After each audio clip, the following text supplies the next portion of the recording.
just see anything yet. There we go.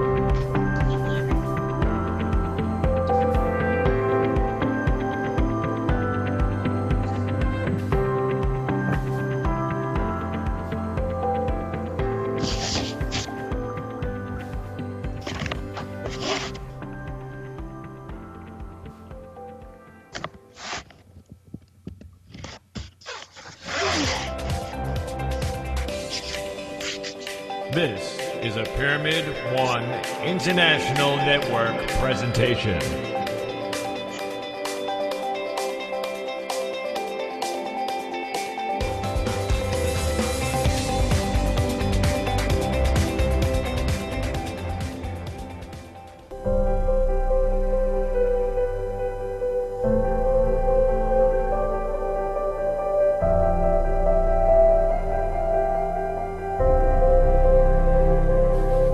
Hi, and welcome to Pyramid One World Radio.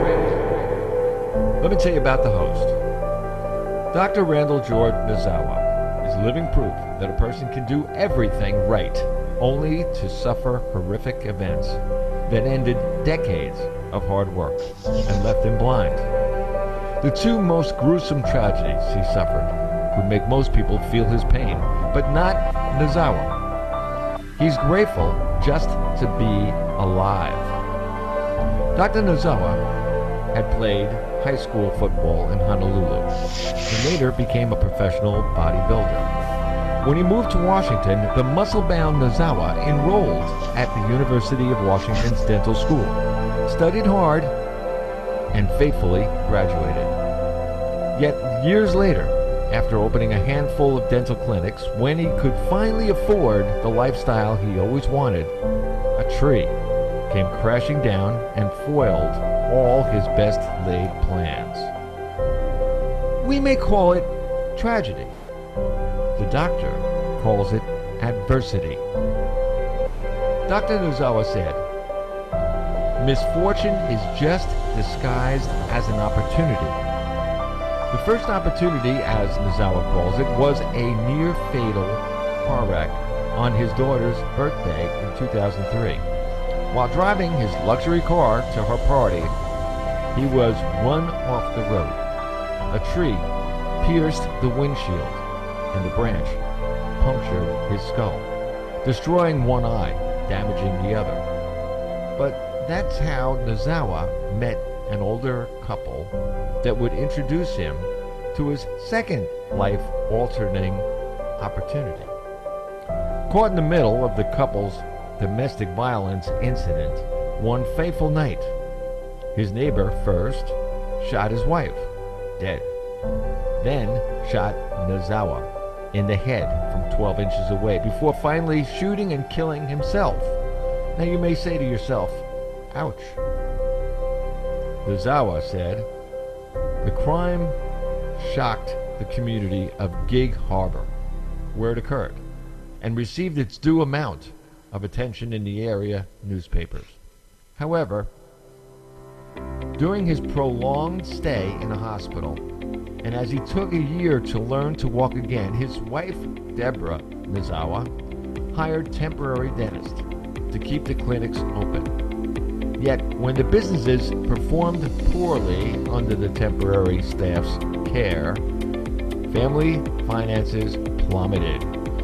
And with all of his medical bills, you would think that would be the end of the story, but it's not. Regarding his home life, Nozawa is just grateful that his family has stuck by him. The doctor says, "My wife Deborah had to do a lot after I was in the car wreck, and again after getting shot." He said, "We went from awfully rich to rock bottom, penniless, and almost homeless." But these days, Nozawa has global plans for his businesses. Transformational Kaizen Institute for Personal Freedom. Indeed, he works by phone and offers advisement over the internet to clients from all over the world and advises businesses in employee development and retention, in meeting long-term goals and in growth. Plus, now he also has a world-class radio show bi-monthly where you, yes, you, the public, can call into the show, dial the number, and talk to the doctor right here on Pyramid One World Radio Network. Dr. Nozawa says, dreams do really come true, but you have to believe it before you can see it, he said. He has made his own dreams come true by helping others pursue their life aspirations in his free 14-page book, Precipice of Potential, which can be downloaded at his website, www.drrandallgeorge.com. Dr. Nozawa's radio show is here to teach and inform the world of things that we who have sight can't see until the doctor tells you what to look for. There are many things in our life that can be changed. Tonight, allow the doctor to help you, to help yourself and others find yours and their paths on your journey of life.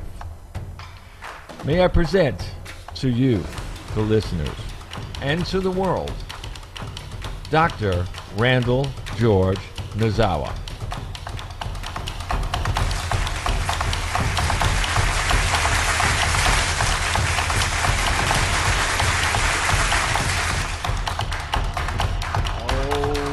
Doctor is in the house. Oh, here we are. Oh yeah, definitely in the house. It is the right time. Yes. You know, you have no idea how true that was, that you just said was. This is the time. This is... someone said to me today that for some reason it was like the world stopped. And I said, no, it didn't. I said, I think the world is beginning. I think it was stopped for a long time. I said, now it's time for you to get out of your shell and make the world work with you, because the world wants to work with us. Yeah. So it would, seriously. And everybody just stood there with their mouth open like, what did he say? Yeah. It was like, hey, this is true, dude. But seriously, I mean, it's like, this is a time that everybody needs to, A, love, B, be at peace with themselves, 3, love themselves, and 4, learn how to heal yourself. Hence, your guest. Yes. Now, like I said, coming at the right time, just like you said, and amidst all this made-up kind of furor that's out there, and it's all made up. It was so appropriate and synchronous that we have Sandra on, and I'm so glad she agreed to be on here. And there's a lot that this Pyramid One community can learn. So, wow, I'm so happy she could make her. Welcome. Thank you so much. It's a delight to be on your show. Oh, I get to hear your voice. This is wonderful. No, I've looked up your stuff, and I've looked up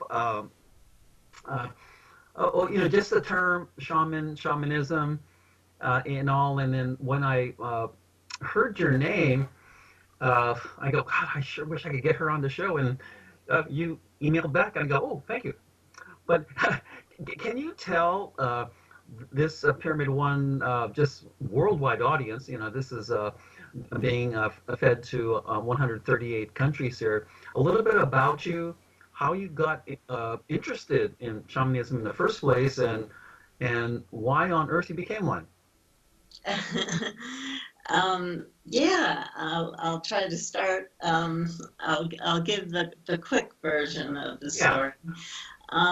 I did grow up in Brooklyn, New York, and I dropped onto this earth a very spiritual being, like all of us are. But as soon as I got here, I just appreciated the unbelievable beauty. I just couldn't believe it. The colors, the sounds, everything about life, I was in love with it. And I always had a spiritual bent. Number one, because I always loved nature, and we are nature, and so our greatest spiritual practice is connecting with nature. And then I got hit by lightning at the age of 7 and had my first near-death experience. My stories are not as dramatic as yours, but I had multiple near-death experiences in my life. I was hit by lightning, and I grew up in the 60s during all the unrest around the Vietnam War. And I was one of the demonstrators, always supporting the vets, but not supporting the war. And around that time, we were a real drug culture. We were looking for an expanded perception of life, meaning in life. We knew that there was something different in life, and I was one of those young people who was absolutely dedicated in finding what that might be.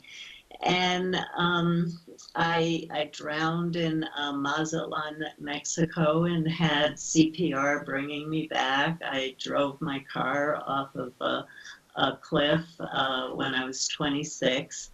And so between my explorations with psychedelics and my own near-death experiences, what I felt I was really missing in life was not only this new way of living that we were all searching for, but I was missing tools. I was missing practices. I was just having wild spiritual experiences, amazing spiritual experiences on LSD and mushrooms, and of course going to God in my near-death experiences. But what was I supposed to do with all of that? What was I supposed to do with all that? I just didn't know. And I was in school. I got my BA in marine biology at San Francisco State.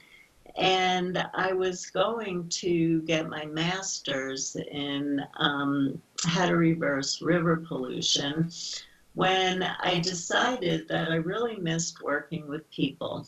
And I went back to a private graduate school to get my master's in counseling psychology. And lo and behold, an anthropologist came out to teach a 2-day workshop on what he called shamanic journeying. And I knew nothing about it at the time, but it was an ancient practice where you learn how to work with helping spirits. And I met a helping spirit that came to me in my first journey and started to answer all my unanswered questions in life. And so I got so excited. And that was 40 years ago, and I'm still doing the practice now, and I've been teaching all over the world for the last 40 years. So you were channeling then? Well, I can't say I was channeling. Shamanism isn't exactly channeling. Shamanism is the oldest spiritual practice known to humankind. And we know it dates back at least 100,000 years. It is still a universal practice. So it was practiced in every culture around the world. Everybody listening had ancestors who practiced shamanism. And a shaman is a man or woman who goes into an altered state of consciousness and allows their soul to take flight in what we call into non-ordinary reality, the unseen realms, the hidden realms. The Celtic people called it the other realms. The natives of Australia call it the dream time. Mm-hmm. And so it's not that you basically channel, it's where you actually develop a very strong relationship with these transcendent beings, gods and goddesses, what we call power animals in other cultures, guardian spirits. And so we more travel to their home to speak to them, and we can bring through guidance for clients, for the world, for ourselves, but it's a little bit different than channeling. Doctor. Okay. Yeah, no, I'm learning stuff already. It's so wonderful. Now, on your journey with all you've learned and what you've experienced, did you have to go seek out, different type of teachers, or did you have to travel to these different destinations, these different lands, to get a better feel of, what this was, or what was your journey after that, after you got introduced, to shamanism? Then what happened to you? Well, it turns out that the practice of shamanism is what's called a practice of direct revelation. And so what that means is that you do the spirit's work. And so you're always a vessel for the spirits. You're what's called in the anthropological literature a hollow bone or an empty reed. So the spirits come through you, sharing healing energies with your clients and the world.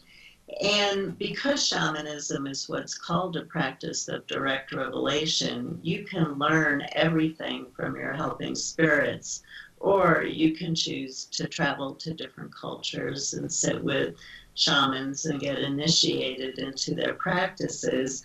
I was a licensed psychotherapist, and so what my interest was how do we bridge such an ancient tradition into a modern day culture that we're living in now.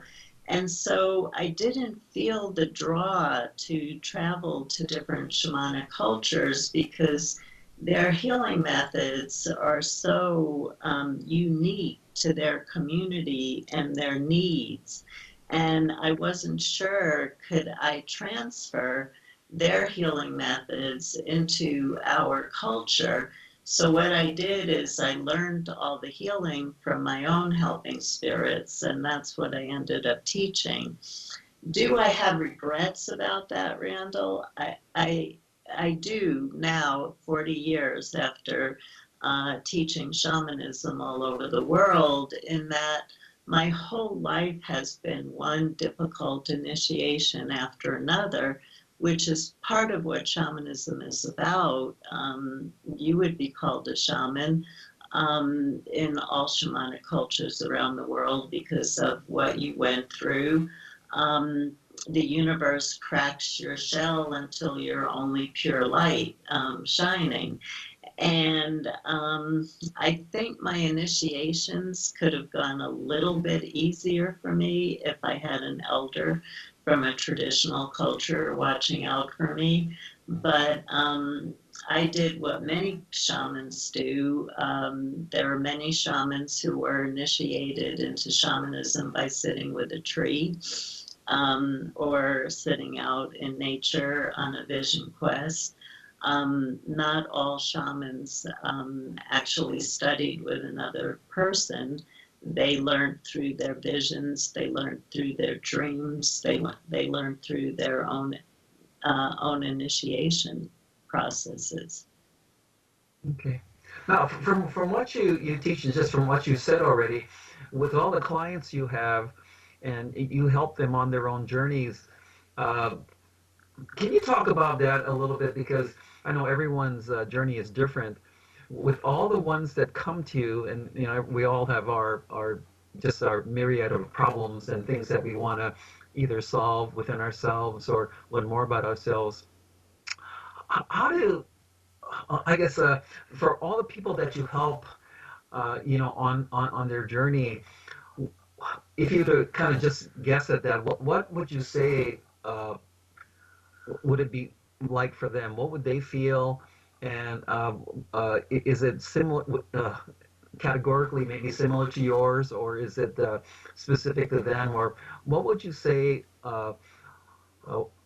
based on what you know, of how they would be feeling? Yeah. Is there any journey? I think, first of all, I'll start with how we see illness in shamanism. And that will give people an understanding of what people go through when they show up for a shamanic session. Now, it's very important to understand that in the world of shamanism, you actually do not see two shamans working in the same way. And the reason for that is, again, shamanism is a practice of direct revelation. So we don't have a book of methods. You go to your, what we call helping compassionate spirits, who are looking down on our life as human beings. We're playing the game. We're on the field playing the game. And we can't see around us. But the spirits, they're looking at us from a very different perspective. So when I was a psychotherapist, for example, I could journey to my helping spirits and say, what is this person's core issue? Because in psychotherapy, oftentimes we're talking around the issue instead of going straight to it. And my helping spirits would say, this is the issue you need to look at, because again, they're seeing from a whole different perspective. But now, in saying that all shamans work with different ceremonies, there are 4 classifications of illnesses that are looked at in pretty much every shamanic culture around the world, whether you're in Australia, Siberia, South America, wherever you are, there seems to be 4 classifications of illnesses. One is what we call power loss. And this is when a helping spirit actually leaves the person and is no longer acting like what we would call their guardian angel. That's a term that we would know in our culture. And this would cause power loss. And there are certain symptoms that a person would exhibit. Chronic depression, chronic suicidal tendencies. And the biggest symptom of power loss is chronic misfortune.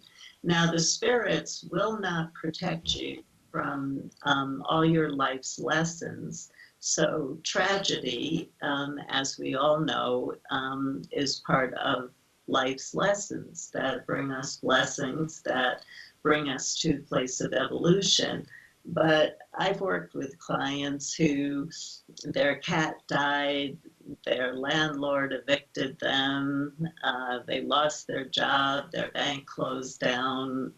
Every time you talk to them, there's another huge catastrophic event. And that would just be a sign that we should look for, does the shaman need to restore power? And if so, the shaman journeys into the unseen realms and retrieves an old helping spirit for that person to restore power. In that case, something's missing, and the shaman travels into the non-ordinary realms to see what's missing. Another thing that can be missing, and this is what my first book was on, is a piece of their soul. And so when I was doing the research for my book called Soul Retrieval, what I discovered was almost all shamanic cultures around the world perceive that illness comes from the loss of the soul. And in shamanism, the definition of soul is our essence, it's our vitality, it's that part of ourselves that keeps us alive. And so when anybody suffers an emotional or physical trauma, like sexual abuse, emotional abuse, physical abuse, surgery, anesthesia. Oftentimes people say, I've never been the same since my anesthesia, and they don't mean that in a good way. An accident, being in a war, addiction to drugs, grief, things like that could cause soul loss. Anything that causes shock could cause soul loss. The symptoms of soul loss are similar to the symptoms of power loss. chronic depression, chronic suicidal tendencies, chronic immune issues, PTSD, addictions. If we're not filled with our own soul, we reach to the outside for filling up with work, love, food, substances. I think that we're dealing with a global soul loss because we're saying that money is more important than life. If you are filled with your own soul, who would say money is more important than life? And so in this case, it's the role of the shaman to journey into the unseen realms and find the parts of the soul that have been lost and return them. And then the other two causes of illness are if you're missing your power, if you're missing your soul, you have an emptiness inside, and the universe cannot stand a void. And so something might come in to fill that place. And in shamanism, we talk about negative thought forms when we're angry, when we're sending out hate. You know, it's our human destiny to express all of our emotions. But in shamanism, it's understood there's a big difference between sending and expressing. And what we do in this culture is we're constantly sending hate, anger, to a shaman. That's psychic darts going out to other people, other nature beings, to our loved ones, and that psychic dart comes right back to ourselves if we don't learn how to transform the energy behind that. And so what happens is that those thought forms, those negative thought forms, tend to enter our bodies. And I think that's what's happening with the coronavirus right now. Is in shamanism, it's believed that viruses and epidemics come from negative thought forms flooding the collective. And we've had political unrest because of immigration. We've had the fires in the Amazon and in Australia, and people have been filling the collective with so much pain and suffering and negativity that this virus got born out of that. And so from a shamanic point of view, we need to learn how to transmute what we're sending into love and light, into the universe. So back to intrusions, if they enter your body, you might end up with what we call a localized pain or illness, a cancer, a knee problem, something localized. And then if you're also filled with a tremendous amount of emptiness, you might end up getting a possessing spirit. When people don't cross over, when they die, when they get stuck here in the middle world, which is a common understanding known in shamanism, that a shaman's role is to what's called psychopomp, lead the souls to a transcendent realm at the point of death. When we have ghosts and poltergeists walking around, they can enter a person's body and possess them. So with both an extraction and a possession, it's the role of the shaman to remove what's blocking that person's energy, causing emotional and physical illness. So that's a lot to think about. But when a person leaves the shamanic session, they oftentimes feel lighter. They feel whole. They feel like their body is filled back up with their vital soul again. But they might also have a tremendous amount of emotion because of bringing back the soul, bringing back lost power, removing intrusions, unleashes all the emotions that have not been dealt with in a person's life. Oh, I did a lot of. Now, when I listen to you, it seems like you're doing a lot of either the journeying or the seeking. Now, when you work with your clients, do they see what you see and do they feel what you feel when Yeah, through this process? some of them do. You know, some of them are pretty psychically sensitive. The veils between the worlds are thin.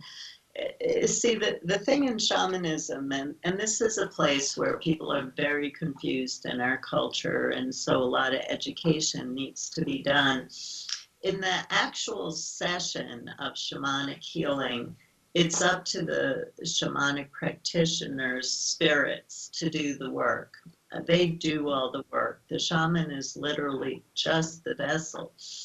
And so in our culture, people think that shamanic healing is a magic wand.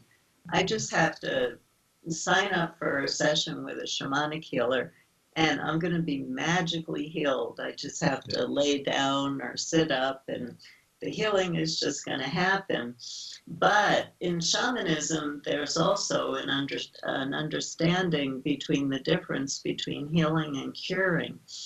And that was something everybody born in a shamanic culture understood because shamanism also is about how to live your life from a place of harmony. And so in a shamanic culture, people were taught the power of words, the power of their thoughts, the power of their daydreams, the power of their behavior. And so when they got ill, they knew what they did that caused their illness. No blame. There was no blame in a shamanic culture.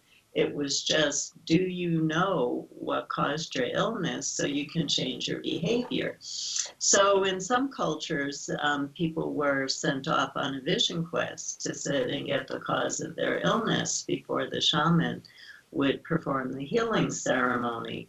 In our culture, we just think that we just want a cure. And the healing is looking at how we have to change our lives. And so some simple examples that I like to give is if I cure a person with lung cancer and they go out and start smoking after the session, it's not going to be a long-term healing.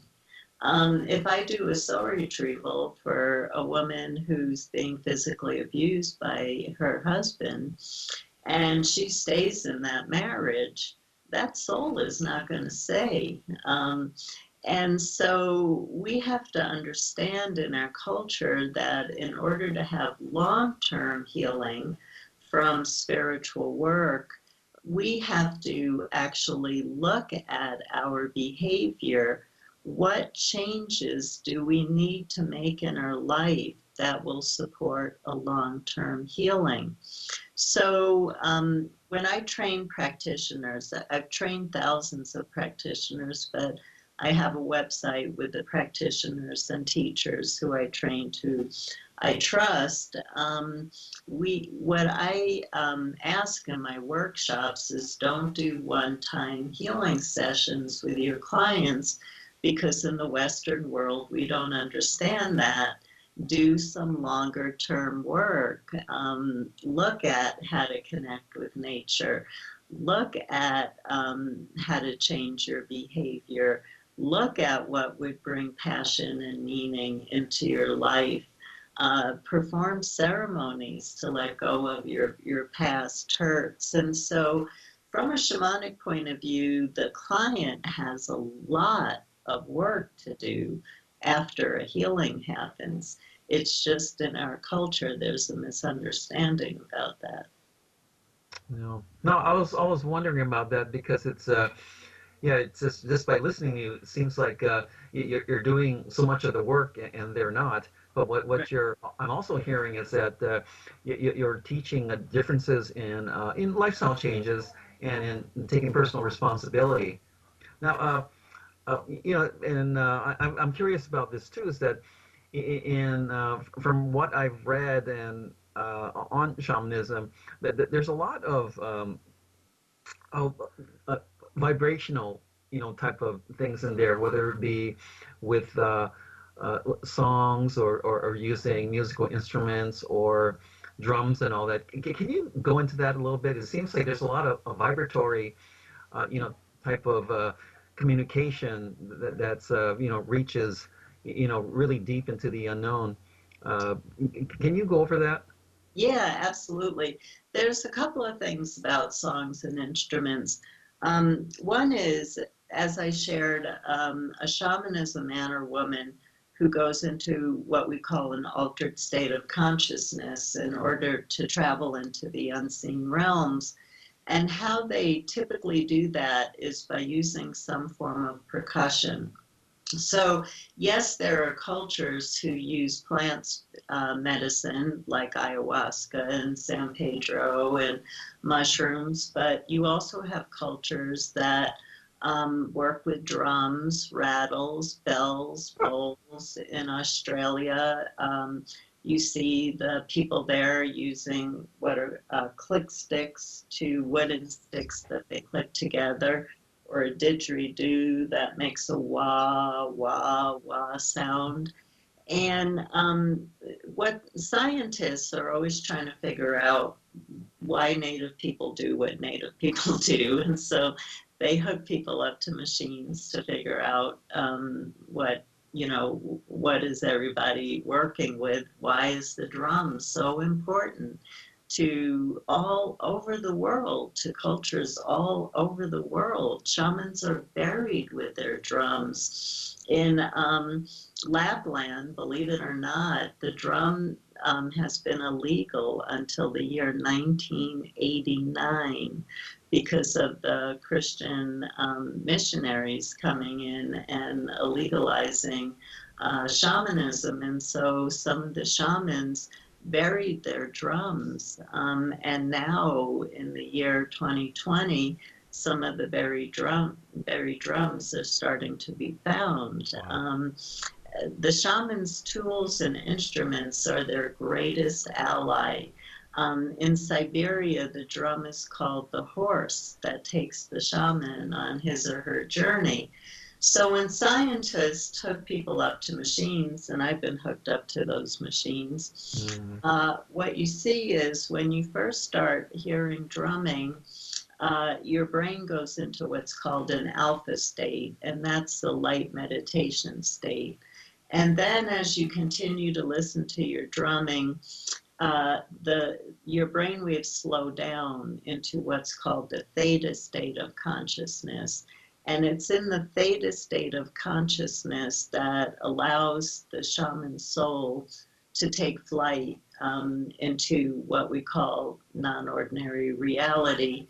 If your brain waves slow down beyond the theta state, you go into delta and you go to sleep. So shamans use their instruments to actually change their brain waves so that they lift up out of their humanness, they get into their divine self, their divine light, and then they create this amazing connection with the transcendent spirits of the unseen realms, where they can transfer healing energies and guidance from the unseen realms back into this realm.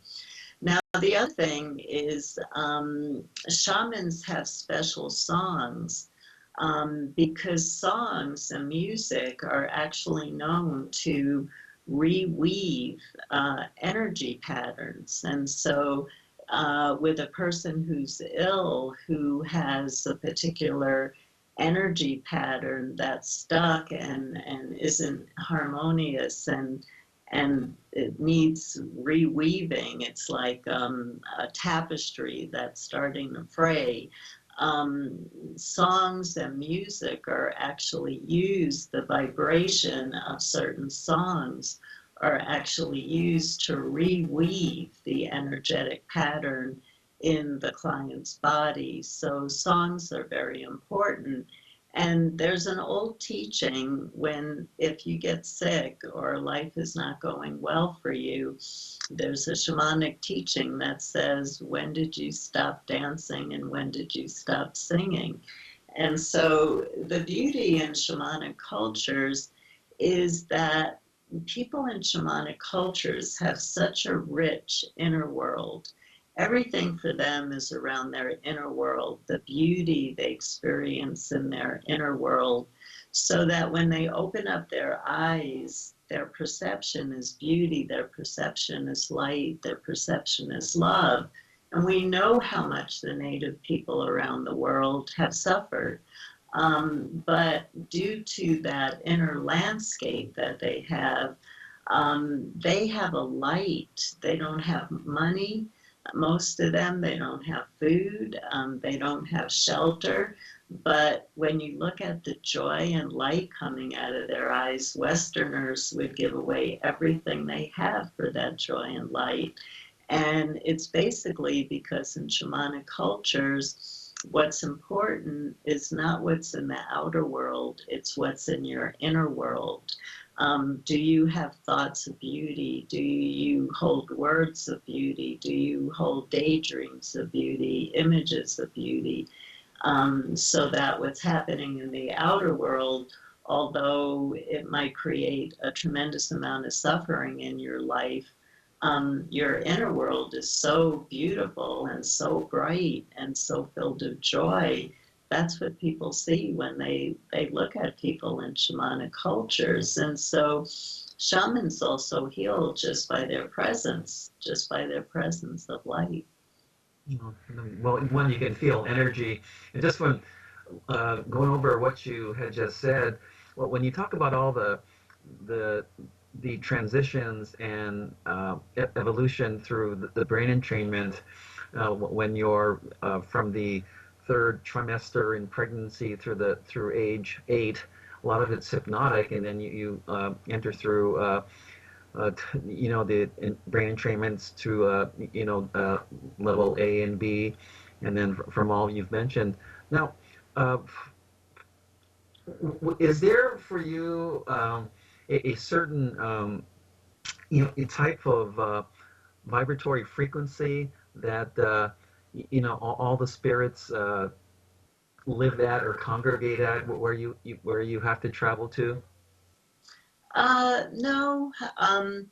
The spirits are they're considered intermediaries to the creator or the creative forces of the universe, and so they're really wanting to help. They're really wanting to help, and so we can travel to them. We don't need to be at a particular frequency. And if I need help, they'll travel to me. If I'm in a car and it's looking like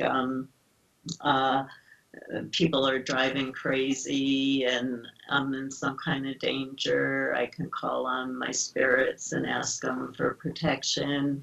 The sickest people I work with are psychotherapists and doctors and psychiatrists. And so I teach people in helping professions how to meet their helping spirit and how in the morning to call their helping spirit to them, to have their helping spirit fill them up with their energy, so there's no openings for any kind of illness to come into, because in the helping profession, we don't realize how much is being sent to us by our clients and the effect that it has on our health. And so teaching people how the spirits can protect them. So there's no frequency that's needed. It's just as you do this work, your frequency starts to increase and raise, and you start to evolve to a whole nother level, and actually entering into a serious path of shamanism. Shamanism is very popular right now, which has its pros and cons. As you know, every spiritual practice that becomes popular is going to lose some of its dignity because of not taking it seriously. But people who were born with a destiny to really do deep shamanic work are not looking at an easy life. And Westerners, you know, I get all these letters, I want to be a shaman, I want to be a shaman. And it's like, no, you don't.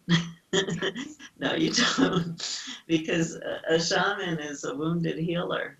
And so shamans go through terrible initiations throughout their life in order to, in some ways, keep the light flowing through them, again, because their ego's been so whittled away at, but also because their heart's so expanded from the suffering that they've experienced in life.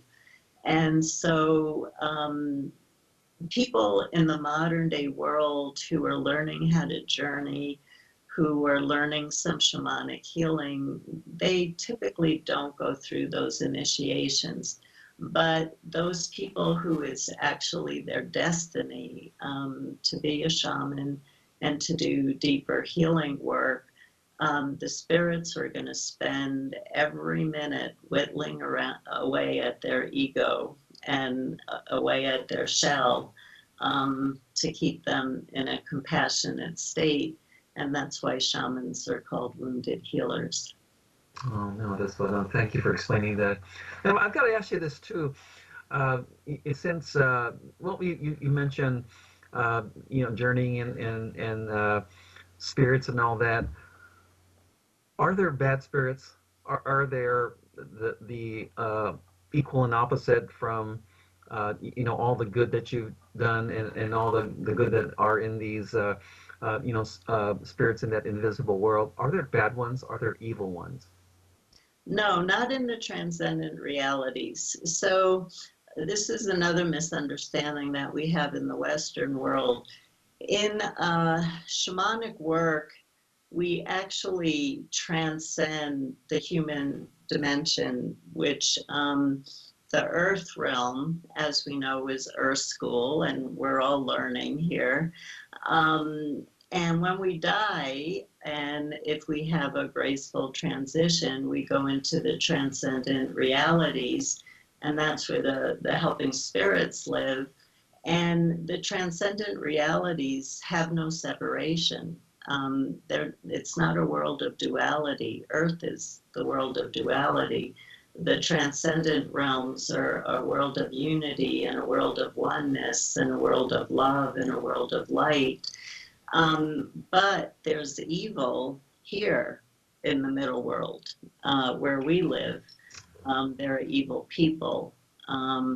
And there are, as I shared, there are what we call stuck spirits that never crossed over, who weren't always looking out for the benefit of others and could be called evil, but they're not what we would call transcendent beings or helping spirits.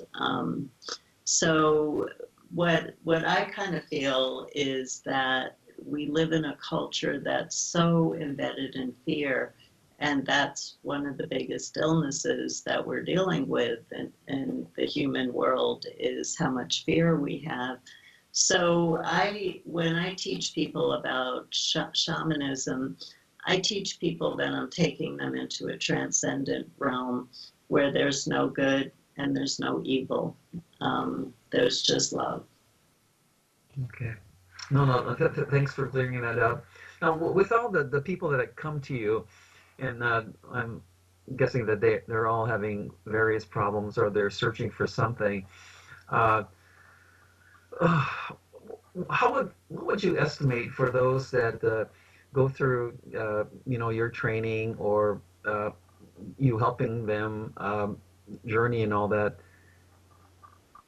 How do most of them react or come out of that, and do they keep up the practice, or do they what are their outcomes, and do they keep up with it? Yeah, well, I've trained tens of thousands of people in shamanism, and you see, I don't have numbers, obviously, because I can't track all of them. but I can track people who have taken workshops with me. Known as a very accessible teacher, which has been great for my students. So people can find me and I will always answer their questions and always help. And you find pretty much you have the population that found so much help from shamanism. I mean, so much help, like somebody like me who I spent most of my life trying to kill myself. Most of my life has been, every minute has been figuring out how to commit suicide from moment to moment. And when I learned shamanic journeying, my helping spirit, who I've been working with for 40 years, he showed me step by step how to move out of the field of the energy of depression and how to move into a joyful life. And so there are a lot of people like me who gained that much help, cures of cancer, cures of depression, finding good jobs, finding good relationships, just having a loving presence in their life who they can always turn to. Those people, take to the practice of shamanism. And I tell my students shamanism is a lifelong practice. I met a shaman from the Uchi tradition in Siberia. When I met him, he was in his 90s, and he was initiated into shamanism when he was 17, and he still called himself a baby in the work. So I have a huge, I can say there's a huge number who have completely dedicated their lives to not just shamanic journeying, but living a shamanic way of life. And then there's the people who, it takes effort. It takes effort to keep up a spiritual practice. And there's a lot of people who aren't willing to put in any effort. And so they drift away pretty quickly. And I think that that's normal. I met this group of spirits a couple of years ago that I call the Ancient Ones. And they've actually talked to me as if they're billions of years old. They're ancient. And I really, my heart breaks sometimes to see what's happened with the popularization of shamanism, because it's got so much power and ability to change right now. And I don't feel it's being taken as seriously because it's turned into another money-making course. And what the Ancient Ones said to me is that you can't teach people how to work with the magic that they are not ready for. When people are ready, they will find the magic. And I think because shamanism is over 100,000 years old, it was a practice that was gifted to the people to help them survive. And yes, we need the tools of the spirits right now. We really do. But shamanism is a nature-based practice. It's a completely nature-based practice, being outside, learning from the plants how to make medicine, talking to the animals so they sacrifice their lives for your food and let you know that. You talk to the waters to divert the floods, and so on. And so we don't need that right now, because we do need it, but people don't know it because they turn to technology and science for these kinds of things. And a lot of people haven't woken up yet that our ancestors from tens of thousands of years ago have been telling us about these times and how to get through these times. And so it's kind of like everything. You have people who got that, and are dedicated to the work, and people who are just looking for the next thing. So, Yeah. so I believe that I believe there's an amazing amount of magic in shamanism, and I've come to understand what the ancient ones have taught me is when people are ready for the magic, they will find it. No, that's beautifully said, because when you're finally ready and you want that teacher, then yes, that somehow that magically appears. Now, you said you've had uh, uh, maybe one helping spirit for 40 years. Now, uh, how, is there a invisible system to that, or what were you looking for, and why did this one show up for you, and why is this helping spirit still with you? Well, when you journey, you actually put a call out to the universe. Is there a helping spirit, who wants to be with me? In shamanism, it's understood that when we're born, one or two what we call animal spirits volunteer themselves to protect us, like guardian angels. And I don't share the identity. You can share the identity if your helping spirits are open for that. So, like, I have a tiger I work with. Everybody who knows my work knows I work with the Egyptian goddess Isis. She's the one who gives me all the information for my books and my workshops and everything that I do publicly. But I met this one guardian spirit who I don't give his identity, and he's not an animal. He's a nature, what we would call a nature being from the Davic realms. And when I asked is there anybody out there who is willing to help me? And that's how you start, your work with shamanism. Is there a spirit, a helping spirit who is willing to help me? He just immediately came into my life. And again, I call him a guardian spirit because he's not an animal. So people have, oh my God, the interesting thing about the spirits is they're actually this is what I teach anyway. I don't know if a shaman would teach this in an indigenous culture, but to me the spirits are actually formless energy. They have no form. They take a form because we need it. We need a particular form. And so people get bear, or they get grasshopper, or mouse, or ant, or spider, or I had a student who got a clam, and it was the wisest clam that any of us in this workshop ever had the privilege of listening to, and we were all jealous of her.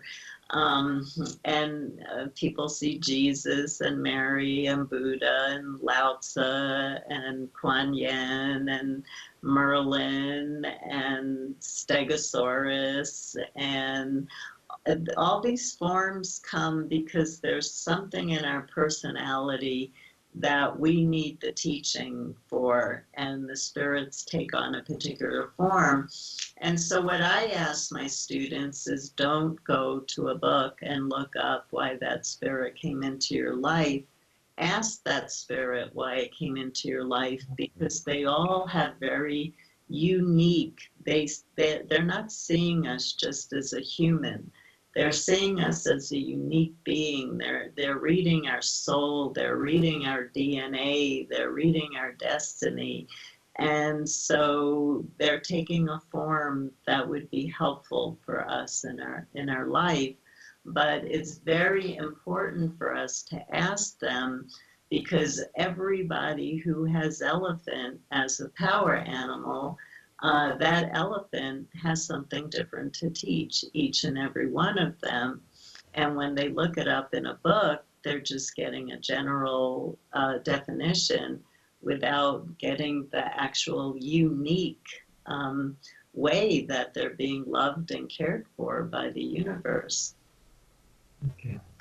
When you help people and they come to you for all reasons, are some just resistant, or they're either not telling you something, or within their inner world that there's some kind of resistance that they won't admit to, or uh, whether it be from embarrassment or fear?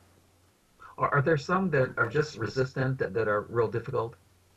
Well, all of us as shamanic practitioners today, we get non-believers. It's not so much that they're resistant. We were taught. I mean, when I teach people how to journey, I've taught, as I said, over 10,000 people how to journey, and every single person asks, am I making this up? I have never met a Westerner who didn't ask, am I making this up? Because who grew up at their dinner table talking about power animals and helping spirits? We were told, forget about that. That's your imagination. Those were your childhood imaginary friends. Forget about them. So now, 50, 60, 70 years later, you show up at a shamanic practitioner who starts talking about these invisible beings that you knew as a child, but forgot about them. And people don't believe. It's too far out for them.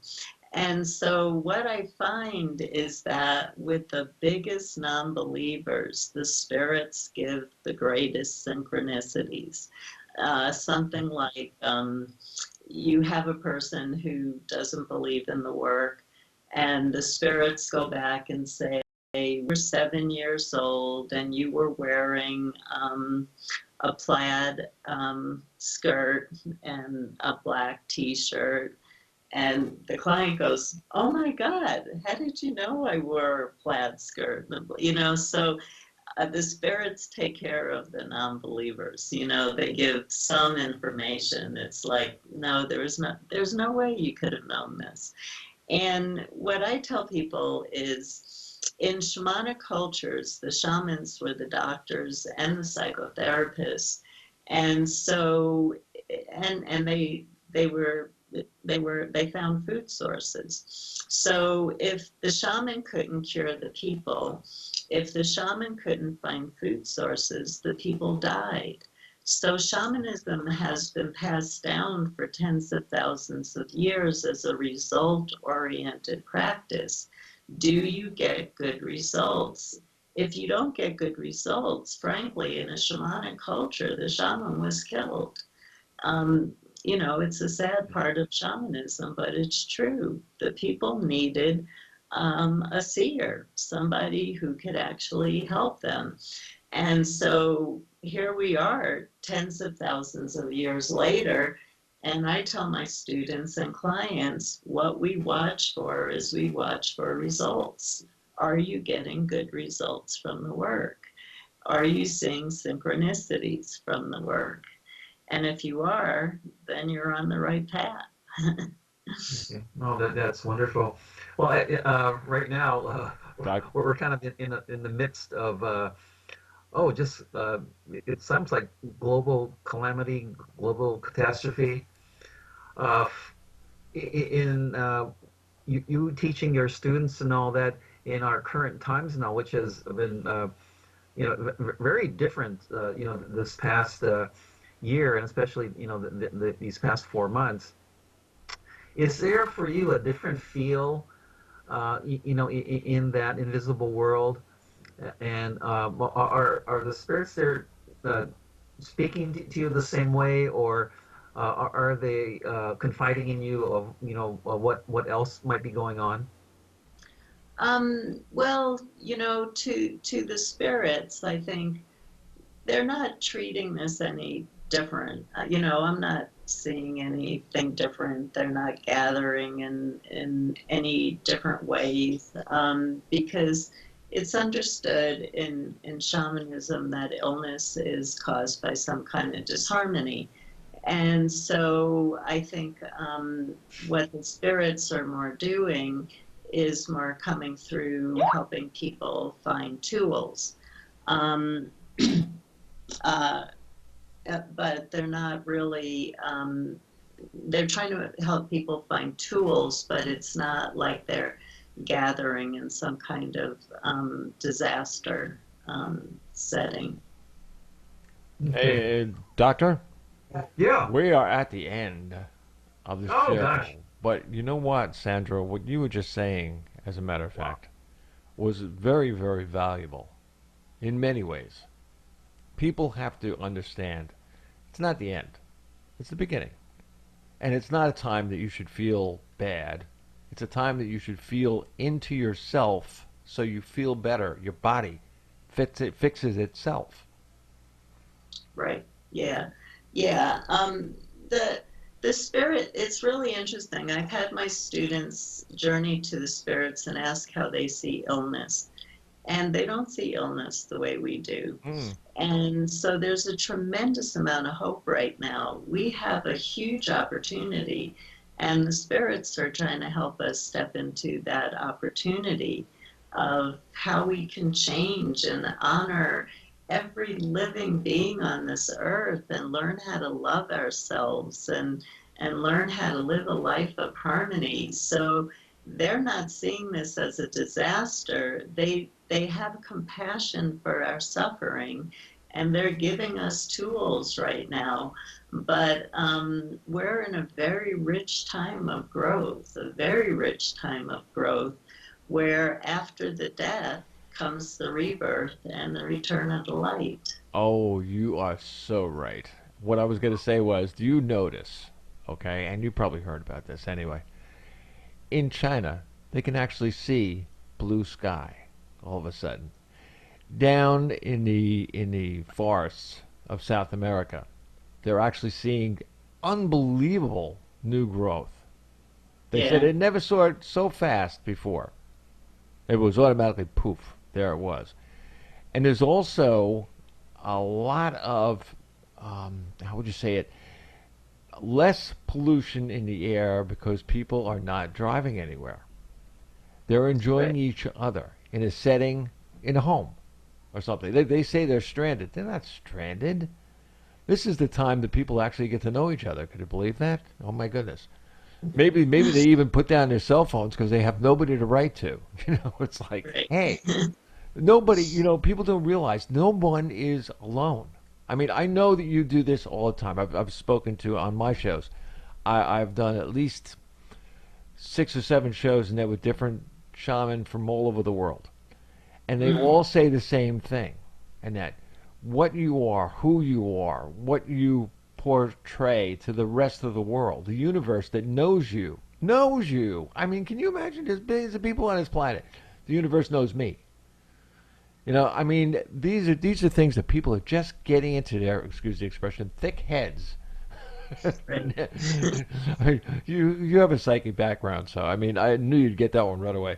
But there are thick heads right now to be the kind of people that to turn around and you ever notice that people are going out and help people? They're helping people. They're saying, you know, they're having people. Somebody put a right here. I'm in Lakeland, Florida. Somebody put a tag on a telephone pole. If you need help, you need food brought to you, or anything, call this number. It's on a telephone pole. I mean, somebody actually this is thinking out of your shell. This is what shaman, I don't know how to say it, shaman are. They are a conduit to the whole universe. Not just the souls, but a whole universe comes through them. It is gorgeous. And I mean, I had an NDE too. I mean, it's one of these kind of things that where like you have no idea how big things are until you've been there. You know, it's like, whoa. So yeah, I mean, this has been a great conversation, and we really have to do this again sometime. What do you think, Doc?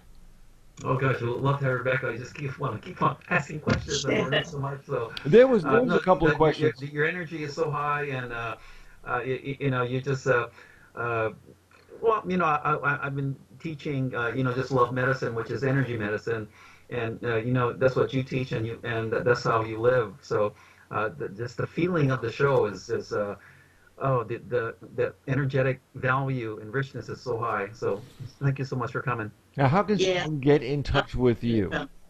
Um, what was that? How can someone get in touch with you?